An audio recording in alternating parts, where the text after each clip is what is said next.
Pihak Polda Sumatera Selatan membenarkan anggota Polda Sumatera Selatan seperti Kapolres Oku Timur, AKBP Dalizon yang sebelumnya menjabat Kasubdit Tindak Pidana Korupsi atau Tipikor Ditreskrimsus Polda Sumsel dan Kasat Reskrim Polres Musi Banyu Asin serta anggotanya diduga terseret kasus suap di Musi Banyu Asin dengan tersangka Dodi Reza, Bupati Muba, nonaktif.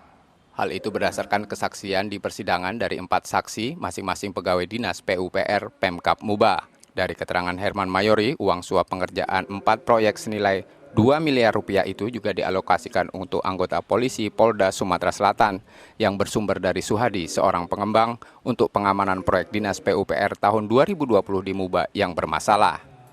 AKBP Dalizon serta anggota lainnya diduga juga menerima aliran dana itu.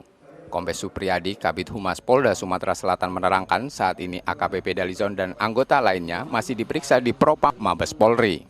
Sampaikan bahwa sah-sah saja ya, saksi menyampaikan seperti itu. Tapi yang jelas yang perlu kita sampaikan bahwa terkait masalah tersebut sudah ditangani oleh Propam Mabes Polri. Ya, itu sudah ditangani oleh Propam Mabes Polri saat ini dalam rangka proses di Propam Mabes Polri. Jadi kita Polda Sumsel tidak menangani perkara itu. Jadi itu diambil alih oleh Mabes Polri penanganannya. Terkait permasalahan yang mungkin nanti akan diklarifikasi oleh Propam Mabes Polri kebenaran daripada informasi tersebut. Apakah memang benar ada aliran dana dari mereka yang diberikan kepada Polda Sumsel, tapi yang melakukan penyidikan adalah dari Propam Mabes Polri. Kita tidak melakukan penyelidikan. AKBP Dalizon seperti diketahui saat ini dinonaktifkan dari jabatannya sebagai Kapolres Oku Timur.